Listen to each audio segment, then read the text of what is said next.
It seemed I skimmed over one concept really fast.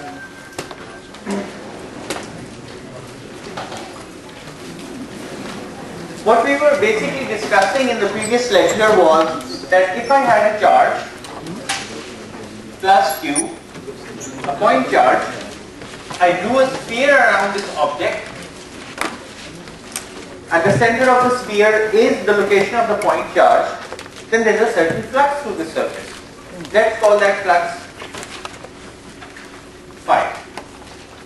Now if I drew another surface around the same charge, and this surface has an asymmetric shape, nothing close to a sphere, then the flux through this yellow surface would be the same as the flux through this perfect, nice, ideal sphere.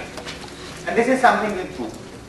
And for that, we discussed the fact that if I took a small patch of area on this surface, and if this was a light source, if I drew the shadow of this patch on the outer surface, if this area was small a and this area was capital A, then A would of course be larger than A. Capital A would be larger than small a because of two reasons. First, so capital A over small a must equal, the further away the outer surface is from the point charge, the larger will be the ratio of these areas. Correct? So one factor is just due to the fact that this area is capital R units away from the center and this area is small r units away from the center. So I put in a factor of capital R over small r squared, and I also put in an additional factor of 1 over 4 sine theta. Now this was a source of confusion to some students. So let me clarify all of this again. Alright? Is this a clarification worth pursuing? Yes. Okay. Suppose this is my charge plus q. Now please pay very close attention. This is my sphere.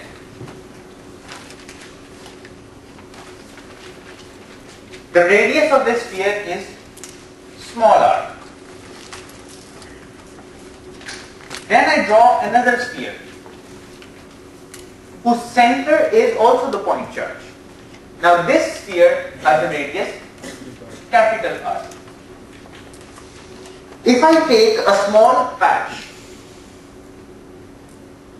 arbitrarily shaped, on the inner sphere and the area of this patch is small a, and if I were to project this patch onto the outer surface, what does projection mean? If this were a light source, this was an opaque object, a shadow will be cast on the outer surface, on the outer sphere.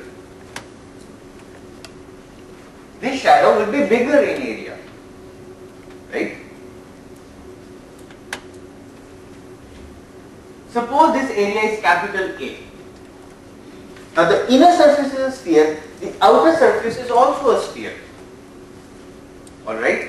So if I were to draw the area vector, capital A is along the radius. Here, small a is also along the radius because both the inner and the outer objects are spheres. Correct? Now I would like to find out how large is capital A as compared to small a. This is what I would like to find. I know that the surface area of the inner sphere is 4 pi small r squared. Correct? The surface area of the outer sphere is 4 pi. What's the surface area of the outer sphere? Capital R squared. So you immediately recognize that the outer surface area is larger than the inner surface area, and the ratio is given by capital R squared divided by small r squared. Now this area extends the same solid angle at the center as this area. So if I were to take the ratio of these areas, the ratio of the areas would be given by capital R over small r squared. So I make small patches on the inner surface. I make n small patches. Those n small patches will map on to n large patches on the outer surface. So as many patches on the smaller surface, so many patches on the outer surface. But the ratio of the areas is 4 pi r capital R squared divided by 4 pi small r squared. So the ratio of the area of each patch should be given by capital R over small r squared. So now do you understand this point? Everything is clear if both the inner and the outer surface is a sphere. But now it happens that I have generalized what the outer surface looks like. Instead of drawing a sphere, I would like to draw a boomerang or a balloon or an egg. I would like to draw an arbitrary shape. Now this simple ratio of radii, the square of radii no longer holds true. I have to include another factor. Now that factor is 1 over cosine theta. And one student approached me and told me that he just learned that it's going to be 1 over cosine theta and he doesn't have an understanding of why it's 1 over cosine theta. I would like to show you why it is 1 over cosine theta.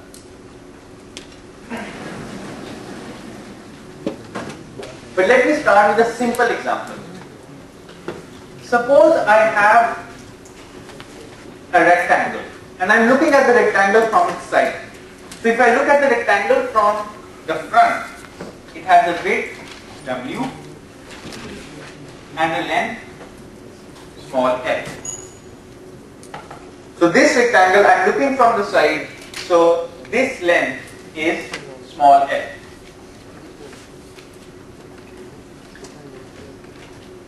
Okay. Now suppose I have plane wave, that is light that is coming in rectilinearly, like the light that reaches the earth from the sun, and it falls onto this rectangle from the side. So here is the rectangle and light is falling on it. Okay. Now I have a screen at a certain distance, x, and I have a shadow that is cast on the screen. Now if this is plane wave light, what is the area of the shadow? This is plane wave light. It sees an obstacle and casts a shadow at a distance x away. What would be the area of this rectangle? आप बताएं क्या होगा इस rectangle के? This is something really simple. This is very intuitive. You don't even need to know physics to answer this question. आप बताओ क्या होगा? Shadow का area कितना होगा? L into x. Which means you go further away from the obstacle, the area will keep on increasing. L times, what is Q? W. Not L square. The area is going to be the same as this area. The area is not going to change. So if I have light falling on this obstacle and light is plane wave, the area of the shadow will be the same as the area of this object. Right?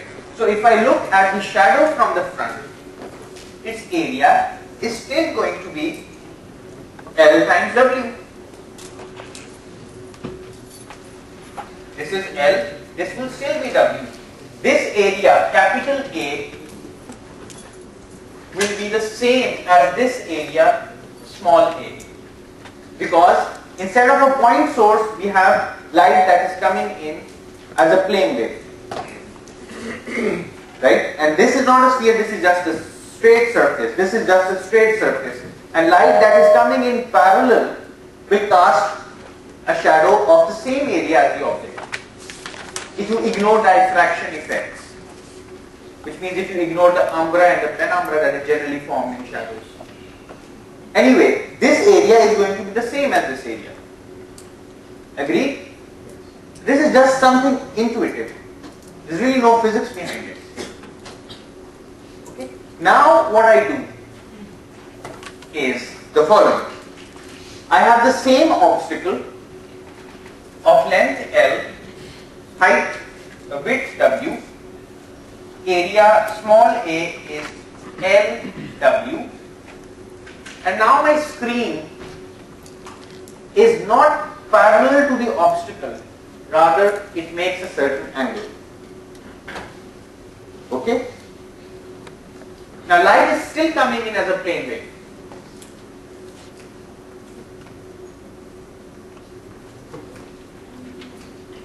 A shadow is cast on the screen, and this is, I've drawn the shadow here. Now could you tell me if this shadow would have the same area as the obstacle? No. What has changed? Has the width changed of the shadow? The width hasn't changed, but something else has changed. What has changed? The length of the shadow. Now light is reaching everywhere, but it's not reaching the region of the shadow. And this is the shadow. Its length is extended. If I were to make this area more slanting, the screen were more slanting, it were at a different angle, the length of this shadow will keep on increasing. It's just like standing on midday around noon time, your shadow is small because the sun is right on top of you. However, as the evening approaches or in the morning twilight hours, the shadows are longer because you are making a certain angle with the approaching sun rays. And this effect actually explains why seasons occur on this earth. Now, I would like to find out what is the area of the shadow. Suppose I look at this screen perpendicularly. I view this screen from the top normally. I would see a shadow which is longer in length but has the same width. Suppose this length is L dash. So the area capital A of the shadow is L dash W. This area is larger than the area of the obstacle. I would like to find out how large. I would like to find out what is L dash as compared to L. Now how do I find that out? I draw an area vector normal to the area. I find the angle between the incoming rays and this area vector. So these are the rays. This is the area vector, and suppose this angle is theta. Okay? Now what I would like to do, I would like to find this length L dash. This length is L dash. Correct? How would I find out this length? Could anyone tell me please? What is this length L dash? L cosine theta. L over cosine theta. How do I know that? I draw a normal which is parallel to the obstacle. What is this angle? आप बताओ पीछे ये angle जो मैंने बनाया ये कितना angle? पीछे से बताएं जी, आप बताएं theta. This angle is theta. So cosine of theta is, and what is this length? L. Cosine of theta is L over L dash. So what is L dash? L dash is L over cosine theta. Figure this out on your own. So this length L dash is L over cosine theta. Okay? So the new area, capital A, is L dash W is L into omega over 1 over cosine theta, which is small a over cosine theta. So the ratio of capital A and small a is 1 over cosine theta. Okay? So here I have drawn plane surfaces. instead of plane surfaces, if I had a sphere inside and I had a sphere outside, then a factor of 1 over cosine theta comes because of the angle this area vector makes with the radial direction. So that is a factor of 1 over cosine theta, and a factor of capital R over small r squared comes about because we have this sphere at a larger distance. And we're not talking about plane waves, but waves that are emerging from a point source. So this explains why this area, capital A over small a, equals capital R over small r squared into 1 over cosine theta.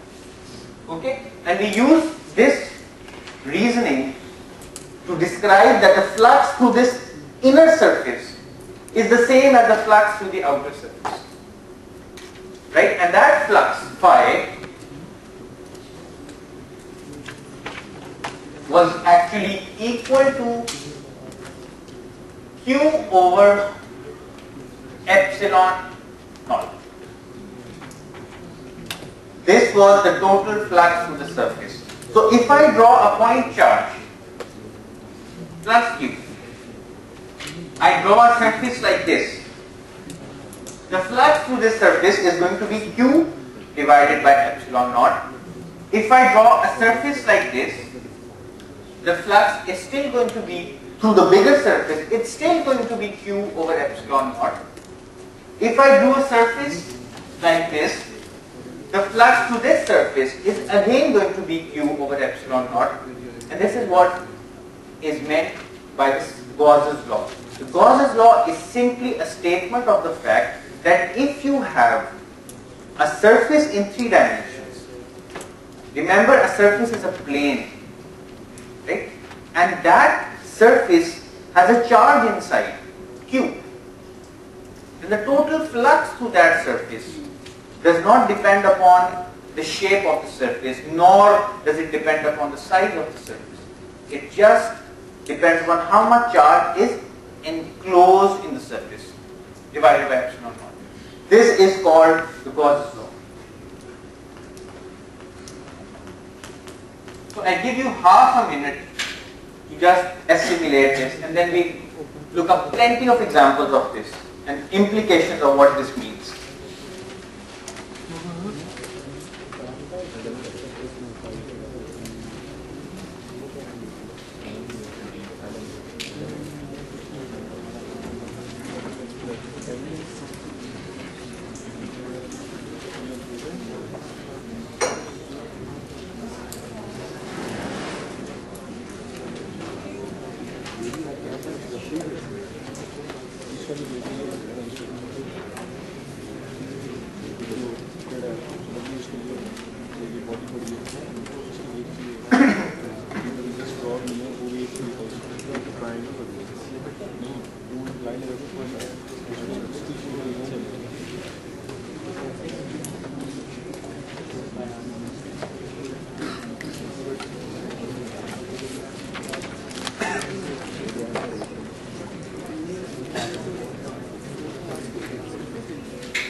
Alright, I also have to make an announcement. I hope you have copies of the book or photocopies of the book. For bibliophiles, students who like books, there are 20 copies available in the bookshop in library, which can be purchased. So each copy costs 9.50 rupees. So if you're interested, you can buy it from the bookshop. But there are only 20 copies available. In fact, 19 because I bought one this morning. Alright, now let's look at certain implications of this law. I have a charge plus Q. The flux through this surface is Q over epsilon naught. If I drew another surface, like this. What's the flux through this surface? Still Q over epsilon naught.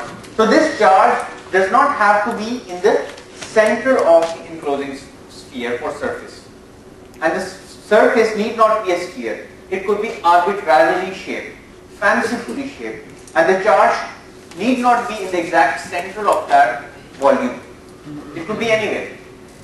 If I have a charge plus Q and a charge minus 3Q, what's the flux through this surface? Q over epsilon naught. What's the flux through this surface? It's minus 2Q over epsilon naught, because the total charge enclosed is plus Q minus 3Q. But the flux through this surface is minus 3Q over epsilon naught. Okay? Remember, flux in the context of electric fields doesn't imply something moving. Flux just tells you how many electric field lines cross a unit area or pierce the unit area. And crossing and piercing doesn't imply motion of any kind.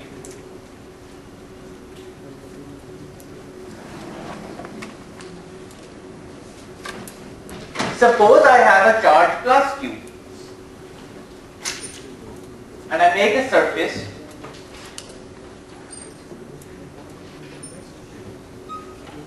what's the flux through this surface? It's Q over epsilon naught. Suppose I make this lobe such that I pinch this lobe and I gradually make this constriction smaller and smaller. Ultimately, I pinch it here. So my surface looks like this.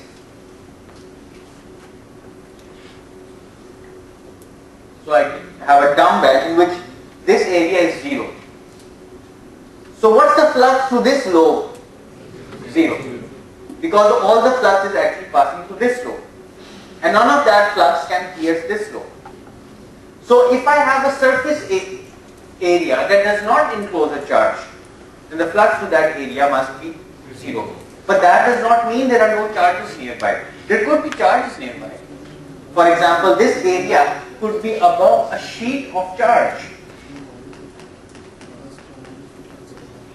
like the drum head of a photocopier machine. It's charged.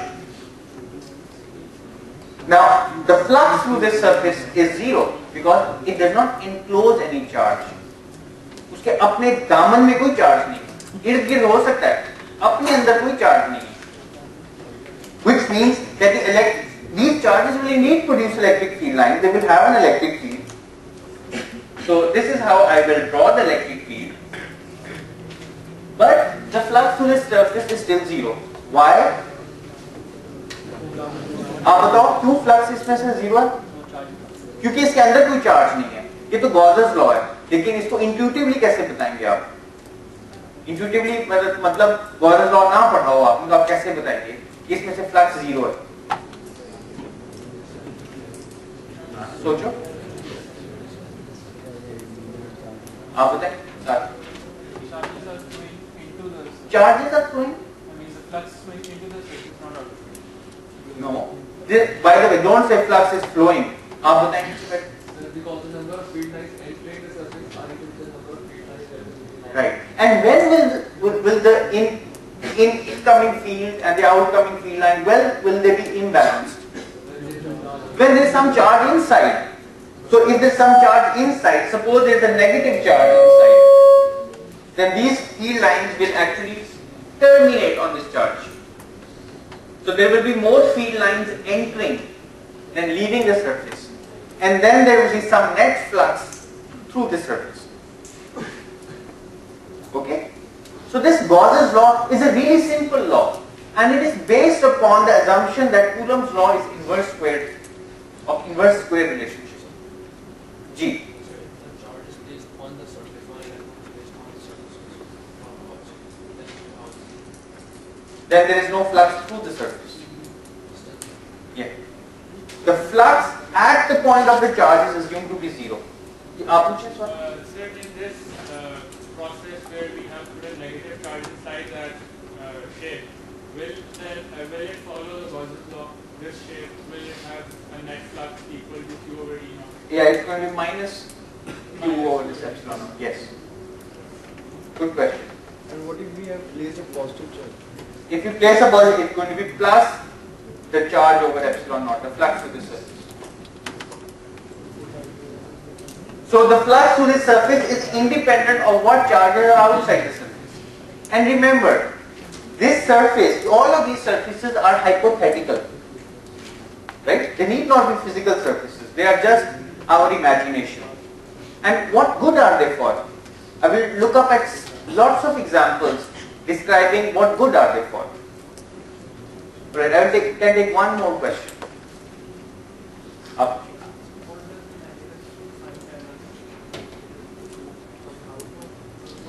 The negative sign just tells us that, okay, you have to define an area vector.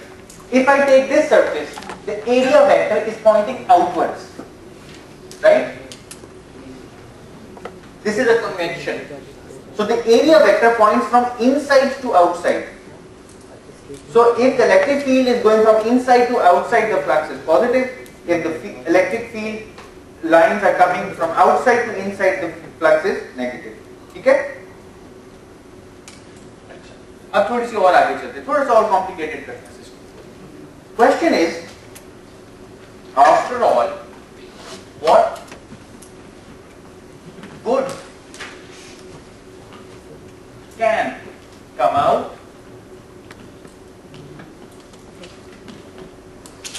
of such a simple law?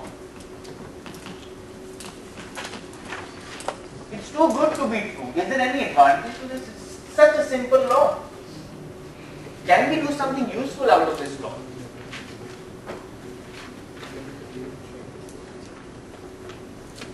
Acha. Suppose I have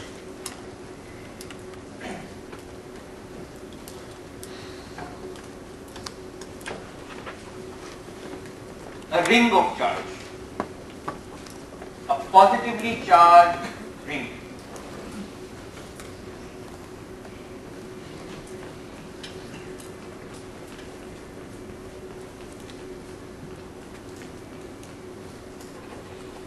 Okay.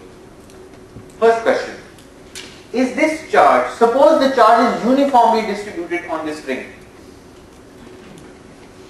Is the charge distribution, is it spherically symmetric? Spherically symmetric का मतलब ये होता है कि अगर ये ring है, ठीक है, और ये दरअसल एक, आप समझ एक शेल है, शेल है. It's not a ring, it's a shell. Shell means a hollow sphere. It's a sphere that is hollow and it's physical. A hollow sphere. ये hollow sphere है और इसमें charge uniformly distributed होगा. If I look at this charge, this shell from different angles, but I keep my radius constant, right? Will I see any difference? This is what is meant by spherical symmetry. No matter what angle I look at, use to look at this shell, it's going to be, I cannot differentiate the angle. Yes, if I go further away from this shell, I can noticeably see a difference. But if I remain at the same distance from the shell, from the center of the shell, I will observe no difference whatsoever. So this is the physical ramification of spherical symmetry.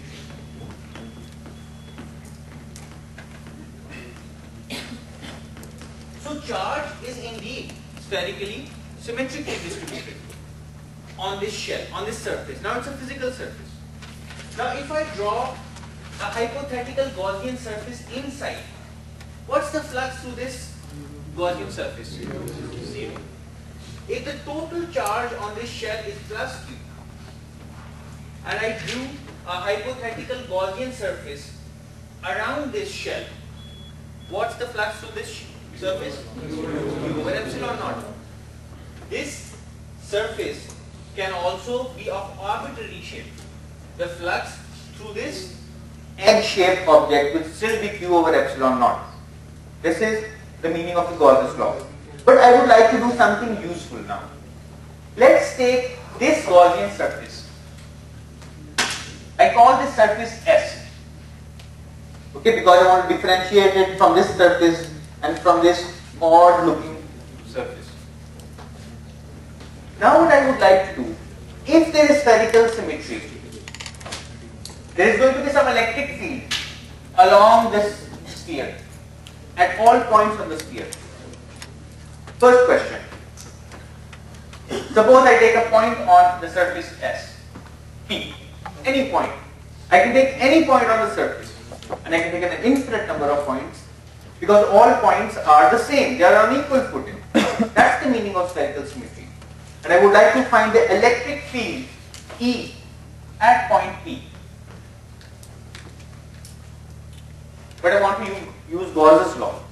If I were to use Coulomb's law, the problem would have been complicated because then I would break up the shell into small volumes, find the charge in each volume, find the distance of each volume from P, let's call this R, find the electric field due to this small volume, and then find the electric field due to all such volumes in the shell. So my task would be laborious. It would be really difficult, even though it's still possible. And probably the recitations you found out, how do we find the electric field due to an infinite line of charge using Gauss's law? Using Coulomb's law. So we can simplify this problem of finding the electric field at point P if we were to use Gauss's law. Now how is that possible? The first question is, by looking at the symmetry of the situation, can you tell me what the direction of the electric field has to be? It has to be radially outwards. Is anyone not convinced about this type? That's the only non-unique direction. If I take a region that is directly along the radius on the shell, now this region of charge will have an electric field that is pointing radially outwards. This region of charge will have an electric field pointing in this direction, and there is a corresponding region here that will point in this direction. So their components along the tangent will cancel out, and this is what you will be left with. If I take any region of charge here, it will produce an electric field in this direction. Now corresponding to this region of charge, I can draw another region of charge that is at the same angular distance from this point at this point. And this region of charge will produce an electric field like this. But the components along the tangent will cancel out, and the only component that will be left over will be along the radius. So at point P, the field is always along the radius, even though this is not a point charge, but it's spherically symmetric. That's the key. So the electric field at point P, whatever its magnitude is pointing along the radius.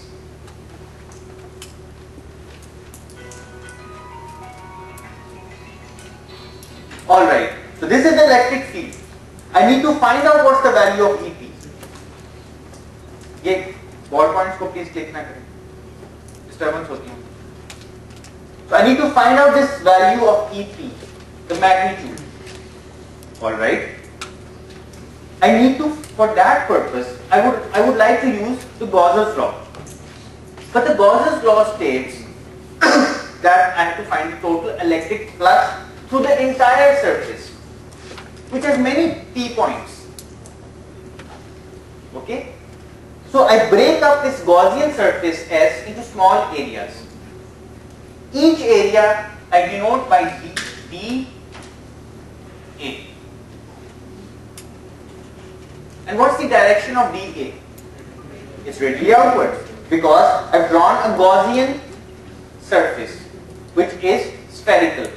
And that I have drawn out of my own choice, because that is simplifying the problem. So I have to look at the symmetry of the problem and draw a Gaussian surface that suits me. A sphere suits me because the area at every point on the sphere is radially outwards, and so is the electric field. So it's easy to take a dot product. So I take this area of a small patch at P, I call it dA, it's pointing in a certain direction, which is the radial direction. I take the dot product with EP. So this is the flux through a small area on this Gaussian surface S. And I would like to break up the surface area into many patches, infinite number of patches.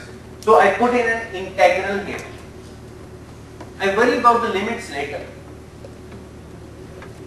Now this EP, what will this give me?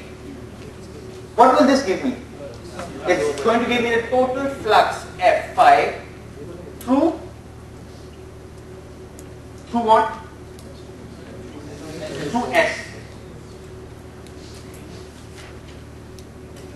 And I know that this is going to be equal, by virtue of Gauss's law, what is this equal to? Q over epsilon naught.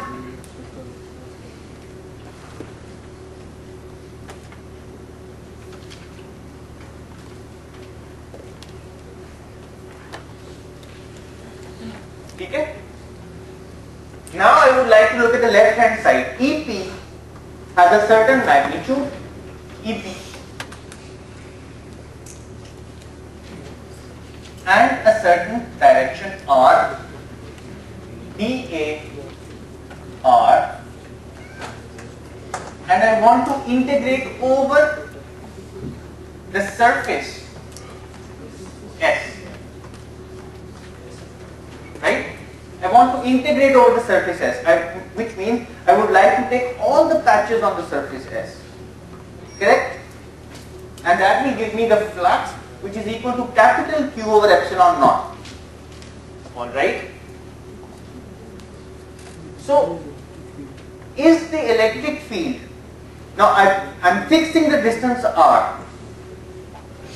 Can I take this electric field out of the integral? Yes, I can, because my surface S is at a fixed distance from the center of the shell. I'm not changing R.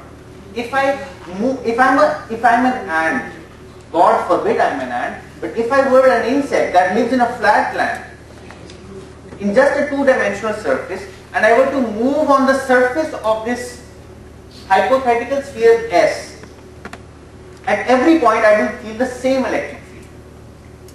Right? The electric field will be constant because my distance from the center of this shell is not changing.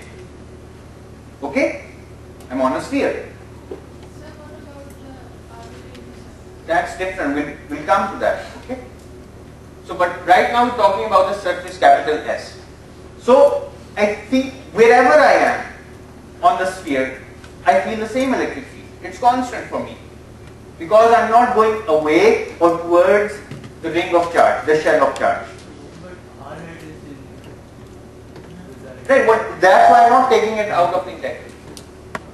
I'm only taking this EP out of the integral. The magnitude is not changing. ये किसने पूछा था? हाँ, बिल्कुल सही. ये R तो बदल रहा है. Different points पे radial vector different directions में. ठीक है? So I can take EP out of the integral. EP, but there's a dot product between two radii. These are two unit vectors. What's the value of their dot product? 1. So what remains inside is dA. And what is the integral running over the area? 4 pi r squared. EP 4 pi r squared. Okay? I can solve this integral without using any limits because I know that physically this just means the total area of S. So let physics be your guide and mathematics be your tool. Don't make math your guide. Physics should be your guide and you would like to use map when and where and however it is necessary. Here you don't want to put in integral limits and carry out a cumbersome integration. You just know that the integral over the area gives you the total area of S. So here EP times 4 pi r square. But now I invoke Gauss's law. This equals Q over epsilon naught,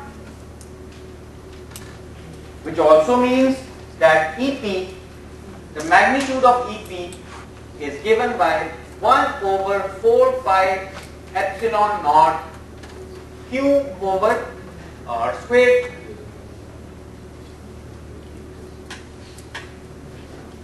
Now I have determined the electric field at a distance small r from the center of a shell, and I have used Gauss's law.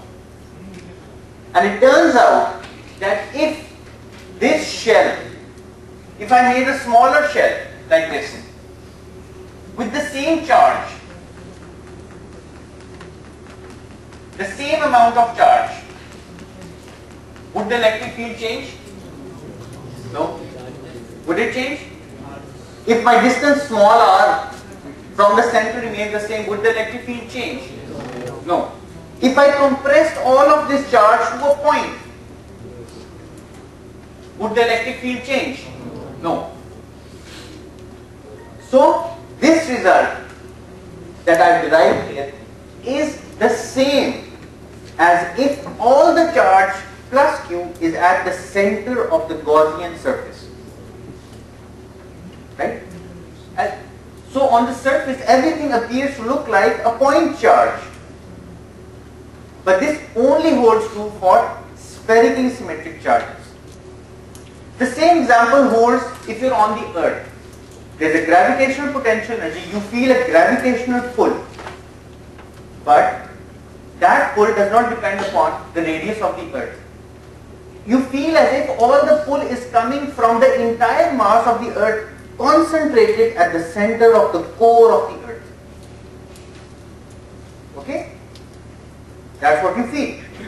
The acceleration due to gravity, small g, isn't this g mass of earth divided by the distance with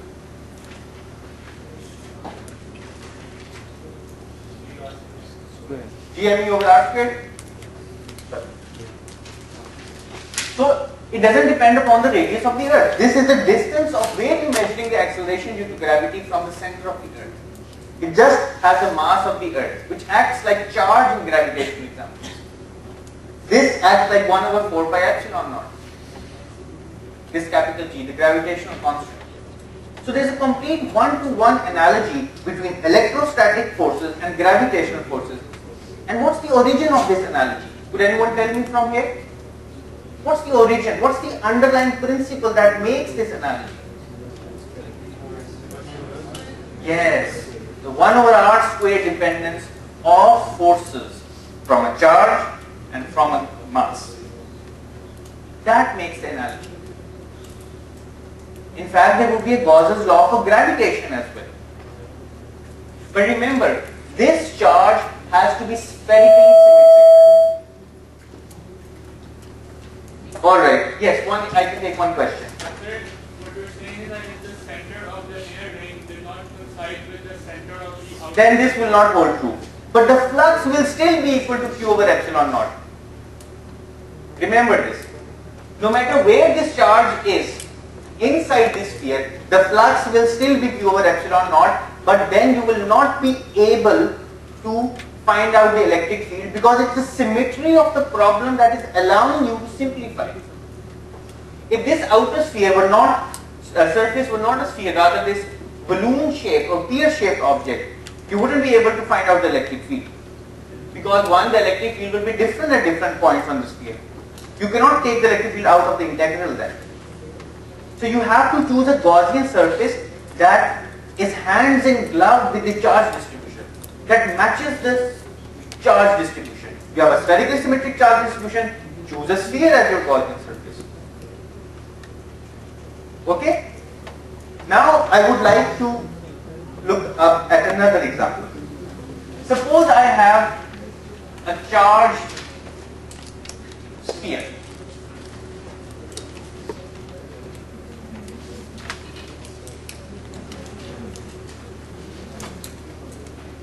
तो कोई और सवाल तो नहीं अभी?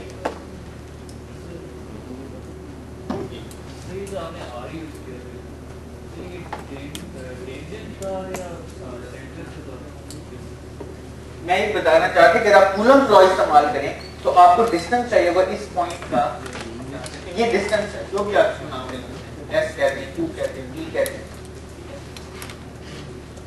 Now let's consider charged sphere. A sphere is a solid ball. Okay? It's not hollow. It's solid. Suppose there is a charge Q on the sphere, and the charge per unit volume is constant. Okay? Let's call this charge per unit volume, which is the volume charge density. Let's denote this by rho. Okay? Now I have a charged sphere.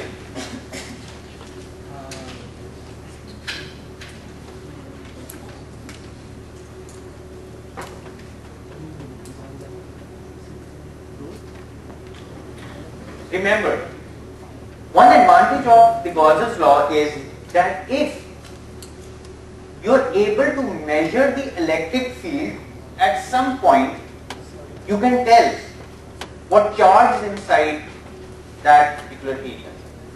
Coulomb's law tells you that if you have a charge, you can find the electric field.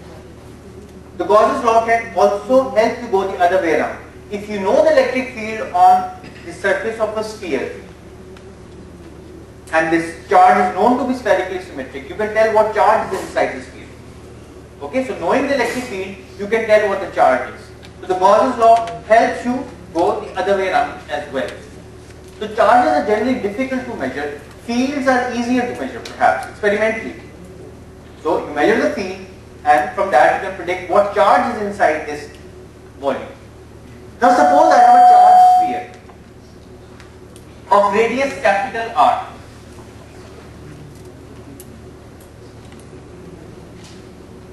If I say uniform charge density, does that mean that the charge is spherically symmetric?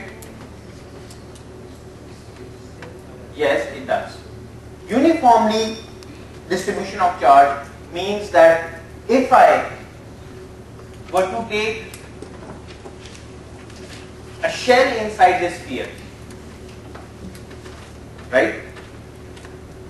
And if I were to take another smaller shell inside the sphere, will these shells carry the same amount of charge or will they carry different amounts of charge?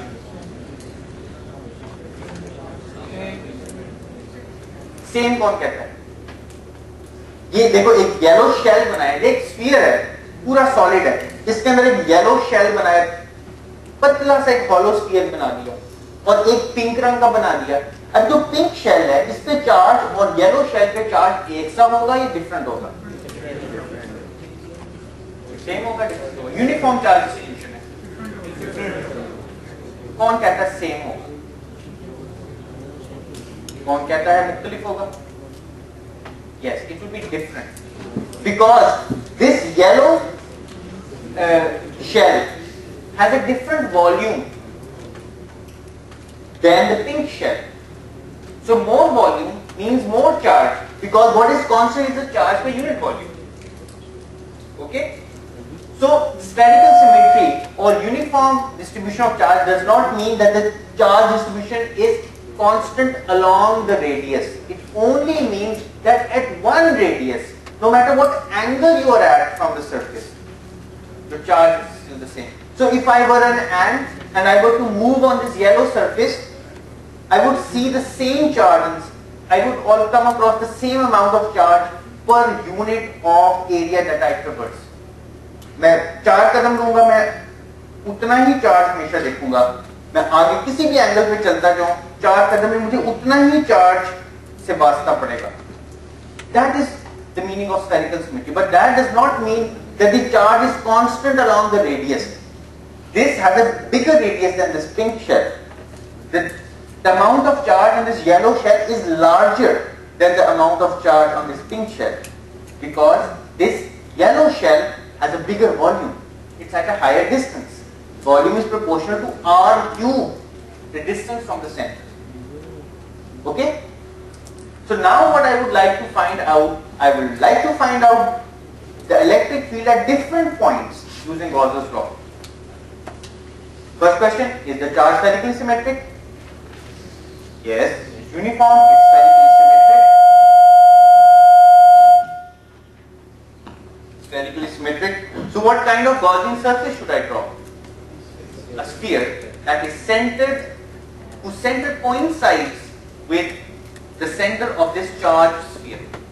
Please note I am going really slow because I would have liked to gone fast, but I am going really slow so that you understand. And I don't mind having an additional lecture on Gauss's law, even though I wanted to finish today, but never mind. I draw the sphere, radius capital R. I want to find, first of all, the electric field outside the sphere. Suppose I am at a point P.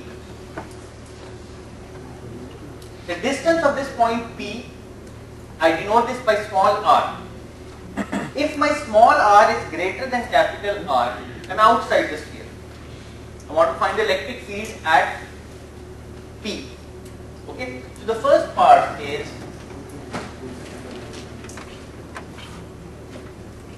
the electric field at R, which is greater than capital R. Okay? And smaller than infinity perhaps. Which means I am outside the sphere. Now this is something that is quite straightforward. Can you tell me what the electric field is going to be?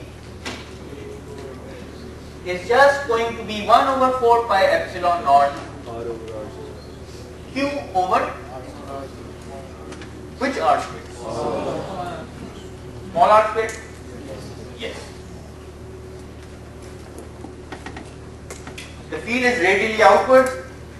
This is just the Gauss's law. If I take 4 pi r square, this is the surface area of the Gaussian surface. Q over epsilon naught is the charge enclosed. So I can just use Gauss's law. And this is exactly what we've done here. If I'm outside this shell could in fact be a sphere. Right? So I'm outside the shell, the electric field is Q over, proportional to Q over small r square. And Q is the total charge on the sphere. Sorry?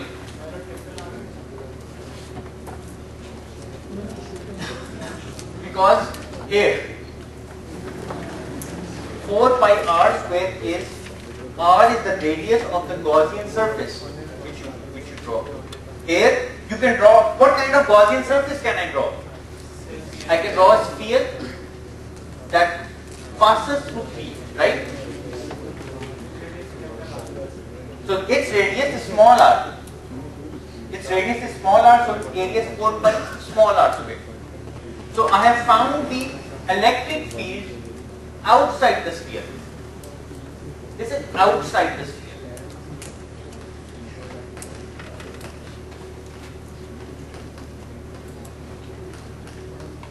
Now let's find the electric field inside the sphere.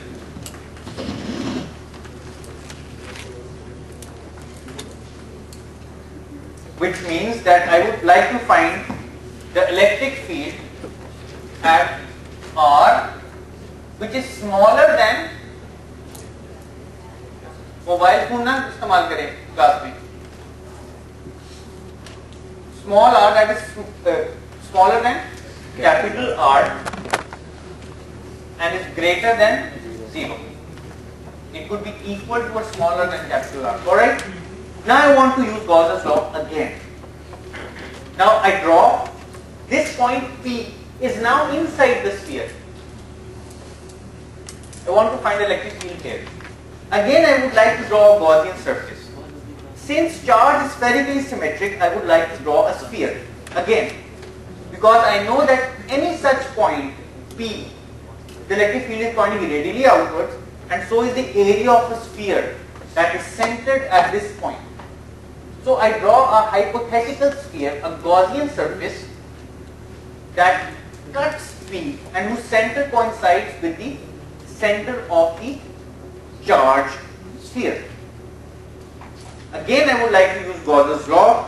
That's very simple to do. The electric field at point P is pointing in the radial direction outwards, dotted with dA. The radius is the area that is also pointing outwards. I would like to integrate over my surface. Let's call this surface S.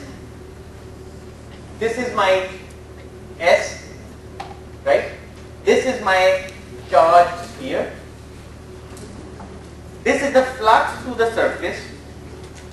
Again, this is EP times 4 pi r squared, small r squared by the way, because this is the area patch on the surface of the Gaussian surface.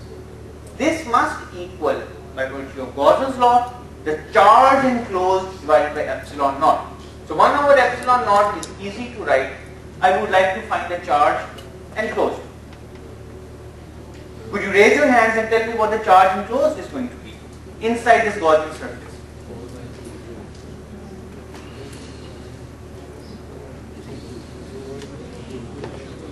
No one up. The small r over capital R cubed into the total charge.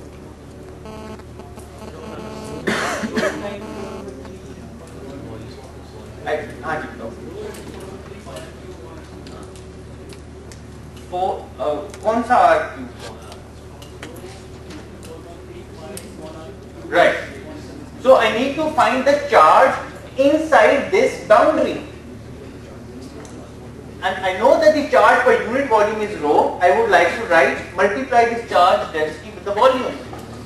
I'll get the total charge inside this pink Gaussian surface.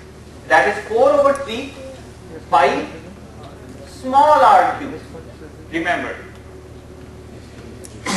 So the electric field turns out to be 1 over epsilon naught. This 4 pi I can cancel out. This r squared goes like this. I'm left with rho r over 3 epsilon naught. This is the electric field inside the sphere. I found the electric field outside the sphere.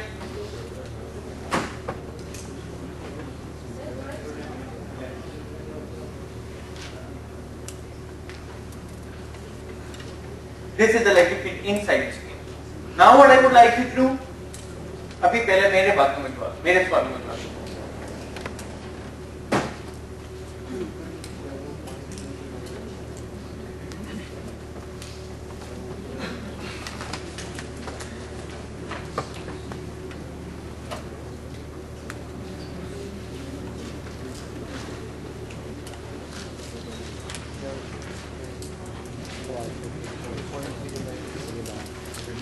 Remember, the electric field does not depend upon the angle.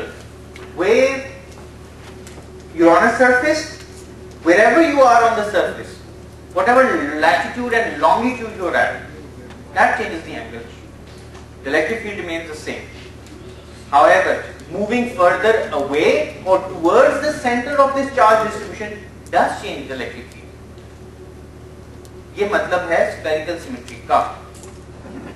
अब मैं आपसे ये पूछना चाह रहा हूं कि इससे कबल के आप मुझसे सवाल करें, I would like you to plot how the electric field changes with the distance from the center of this charge sphere. Please plot that. I'll plot that. I would like to draw a plot between the electric field and the distance r from the center of the charge distribution. Plot. In this example, the electric field varies linearly with the distance. At 0, the electric field is 0, goes like this, right? This dependence is proportional to R. So higher the small r, higher will be the electric field, but in a straight line, because it's linear. It's not r squared, not r cubed, not 1 over r, it's just a straight line, whose slope is given by rho over 3 epsilon naught.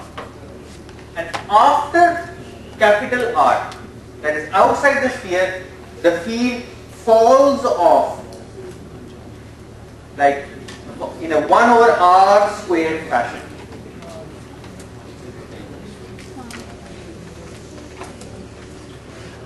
Right? So this dependence is proportionality is 1 over r squared.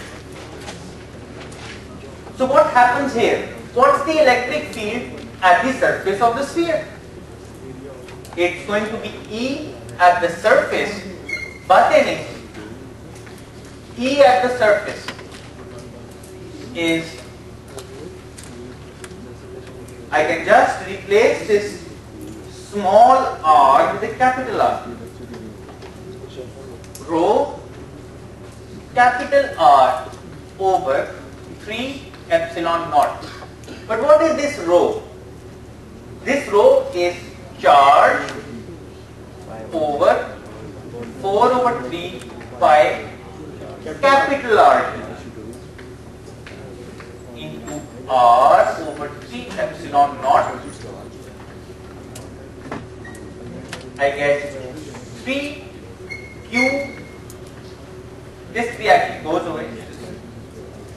I get Q over 4 pi epsilon naught capital R squared. And if I look at this formula, if I insert capital R instead of small r, I will reproduce the same result. So this actually works for r is greater than or equal to capital R. At the surface of the sphere, the two results match in perfect unison. Okay, now I'll give you 1 minute to decipher all of this and then we'll move on with more interesting examples. अभी 1 minute खामोशी करो.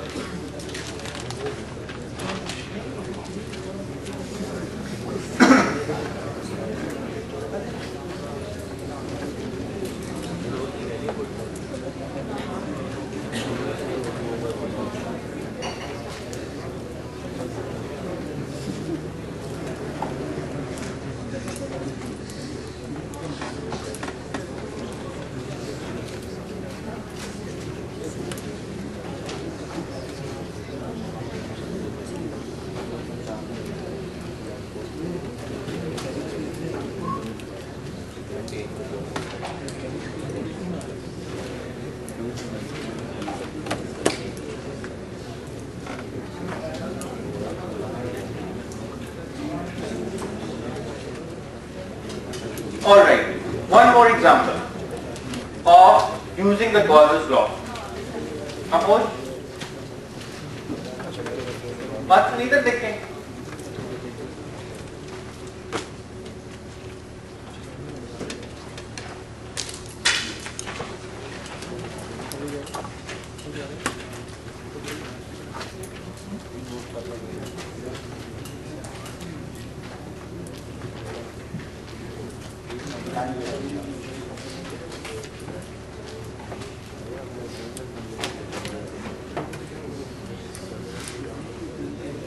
Now what I have is a different problem in which my Gaussian surface is not going to be a sphere. This problem you've already solved. आप देखो मेरी बात सुनो. सबर थोड़ा सा क्या हो गया? You've already solved this problem using Coulomb's law. Now I have a line. It's a one-dimensional line, like a nanowire perhaps, and it is charged. Suppose it's positive charge all through this line. And this one-dimensional distribution of charge doesn't have any thickness or width. It's just a linear chain. Okay? and I can define a linear charge density lambda, which is the charge per unit length. And suppose this is uniform. Now I would like to find the electric field at any point, say P, which is at some distance from the line of charge. First question, is this, can you think of some kind of symmetry here? For example, if I am at point P, what's the direction of the electric field? It's outward. If I look at this line of charge from the end, right? If I look at this line of charge from the end, I mean I have my eye here, and this line is coming straight into my eye. So for this line of charge, I will just see its end, okay? And if I am at a point P, away from this charge, so if this distance is say y, and if I am at a distance of y units away from this line of charge, what direction is this electric field going to point in? Radially outwards, because it's a positive charge distribution. Okay? So wherever I am, or if I draw a sphere, or yes, a circle, sorry, not a sphere, but a circle of radius y, my electric field on this circle is always going to be pointing radially outwards, and no matter where I am on this circle, the field is still going to be the same. So there is spherical symmetry here. It's not spherical symmetry, it's a different kind of symmetry called cylindrical symmetry, which means that I can draw a cylinder of radius small r and certain length capital L that encloses or enshrouds this line of charge, पूरी तरह घेरे नहीं लिया हुआ, और line of charge बिल्कुल उसके axis में से गुजर रहा है, सेंटर में से गुजर रहा है. No matter where I am on this curved surface, I will see the same magnitude of the electric field, and the electric field will always be pointing radially outwards on this curved surface. Ji. So will the radius of the sphere will be small y, cylinder is Small y.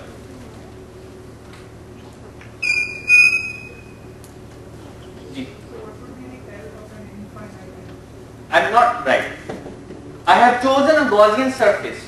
That Gaussian surface is an imagination in my mind. I can choose it to be of finite length. Even though it's an infinitely long sheet of wire, I just enclose a part of this infinite sheet, a line of charge. So my Gaussian surface has a finite length L. It has nothing to do with the infinite extents of this charged line. Right? So this cylinder has two kinds of surfaces. One is a curved surface.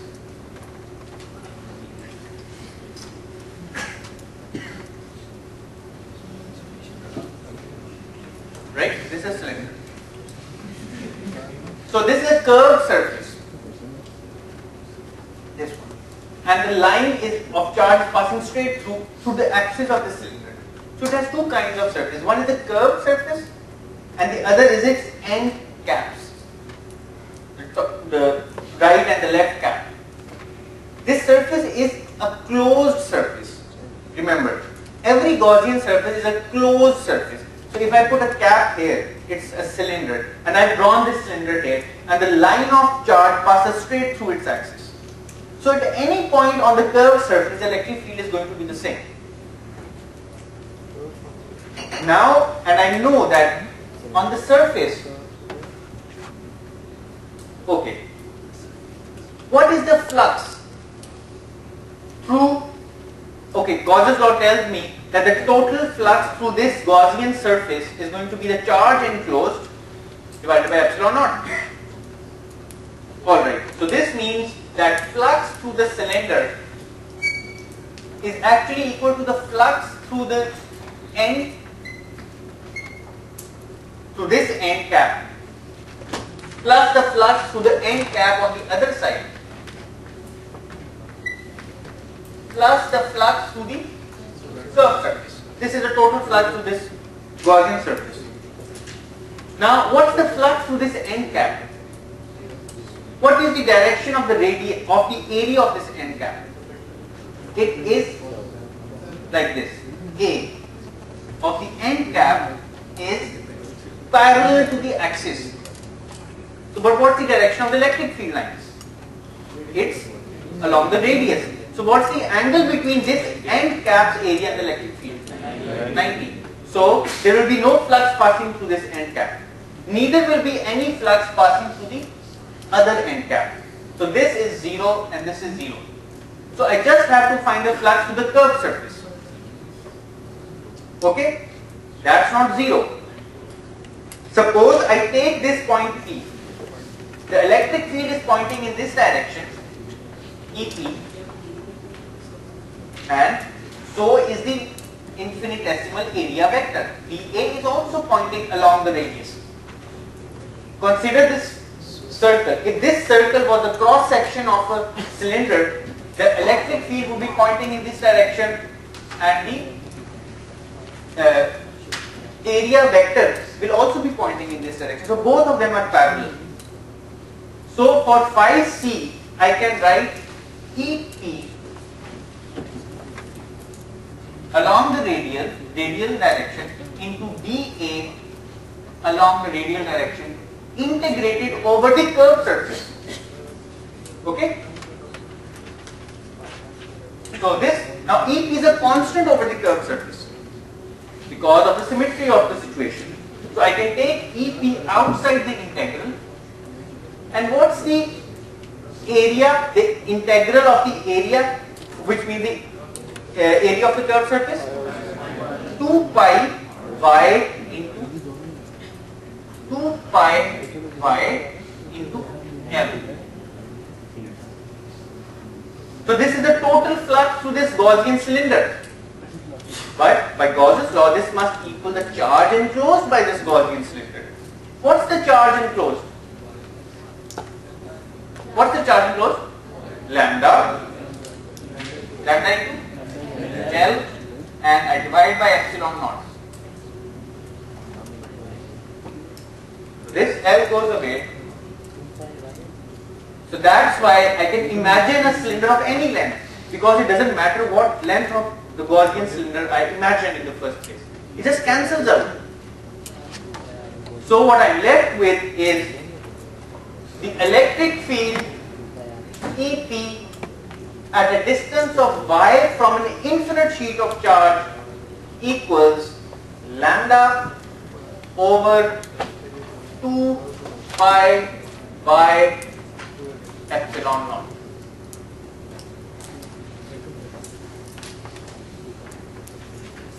And if I wanted to plot this electric field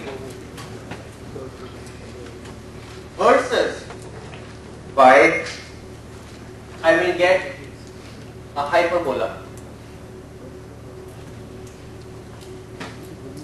Not a parabola, but a hyperbola.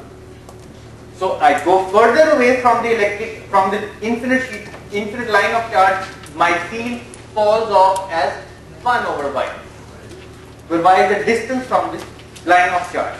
Remember, in a point charge, the electric field falls off as 1 over y squared, and for a line of charge, it falls off as 1 over y. Now this problem was solved in the recitation using Coulomb's law. It was a complicated integration that you had to perform. Gauss's law simplifies matters. And in the next lecture, we'll look at more examples, which is tomorrow. See you inshallah.